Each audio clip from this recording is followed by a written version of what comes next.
प्रधानमंत्री ने बेनी प्रसाद वर्मा को तलब किया है, मिलने के लिए बुलाया है। रवि धीमान एबीपी न्यूज संवाददाता और जानकारी के साथ जुड़ रहे हैं। रवि, अभी भी मुलाकात चल रही है और क्या कुछ हो सकता है, क्या अटकलें लगाई जा रही हैं? जी, मुलाकात खत्म हो गई है। अभी कमलनाथ बेनी प्रसाद वर्मा के साथ बाहर निकले हैं और बेनी प्रसाद वर्मा मुझे लगता है मीडिया को संबोधित करेंगे। जो आसार लग रहे हैं, जिस बात की उम्मीद जताई जा रही है कि प्रधानमंत्री और कांग्रेस के नेतृत्व ने जरूर ये कहा होगा कि आप अपनी सफाई दीजिए, और सफाई देने के लिए बेनी प्रसाद वर्मा यहाँ पर मीडिया स्टैंड में आ रहे हैं। थोड़ी देर आप और हमारे साथ रुकिए और हम लोग बेनी प्रसाद वर्मा क्या कह रहे हैं आपको सुना पाएंगे। तो बेनी प्रसाद को हटाने पर जो समाजवादी पार्टी अड़ी हुई है, उसके बाद प्रधानमंत्री ने तलब किया। रवि धीमान वहीं पर हैं और इस वक्त बेनी प्रसाद वर्मा भी वहां पहुंचकर मीडिया से बात करने वाले हैं। कमलनाथ के आने का क्या मतलब है? ये सवाई सिद्धार्थ, क्या आप मुझे सुन पा रहे हैं? जी, हम सुन पा रहे हैं आपको। सिद्धार्थ, क्योंकि कमलनाथ और बेनी प्रसाद वर्मा दोनों साथ में आ रहे हैं, संसदीय कार्य मंत्री साथ में आ रहे हैं, माना यही जा रहा है कि बेनी प्रसाद अपनी सफाई दे सकते हैं। जो उनके इस्तीफे की अटकलें थी लगभग खारिज हो गई। बेनी प्रसाद वर्मा बस पहुंच गए हैं और अगली आवाज जो आप सुनेंगे सिद्धार्थ और जो हमारे दर्शक सुनेंगे वो बेनी प्रसाद वर्मा की होंगी।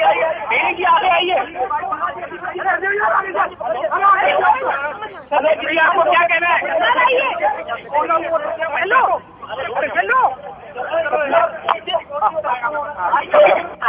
बोलिए। एक मिनट,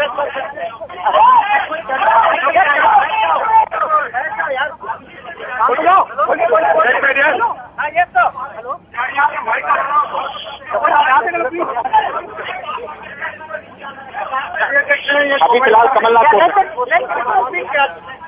जी को ऐसी बातें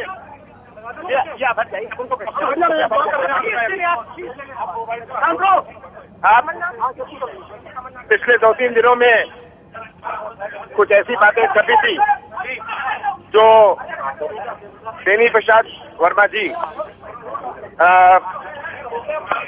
आरोप था कि उन्होंने कही है। तो हमने बेनी प्रसाद वर्मा जी से इस पर चर्चा करी है और खास करके जो आज छपा था या कल छपा था उस पर चर्चा करिए। बेनी प्रसाद वर्मा जी अब आपको खुद ही बताएंगे उसके बारे में।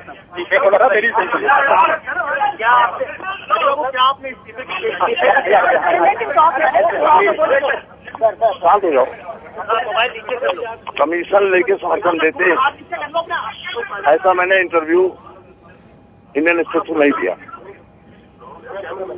और न कमीशन लेके समर्थन देने की हम बात को अच्छा मानते हैं।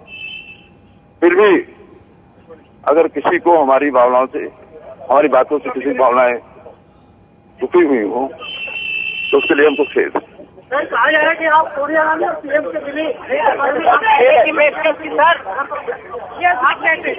बेनी बाबू ने खेद व्यक्त किया है सिद्धार्थ, उन्होंने कहा है कि हमको खेद है।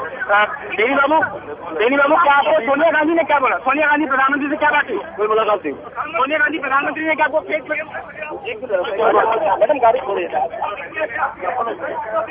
आप मुझे सुन पा रहे हैं? जी, आप सिद्धार्थ साफ है, कमलनाथ के साथ में आकर बेनी प्रसाद वर्मा ने साफ कहा है कि अगर हमारी बात से किसी को ठेस पहुंची हो तो हमें उसका खेद है।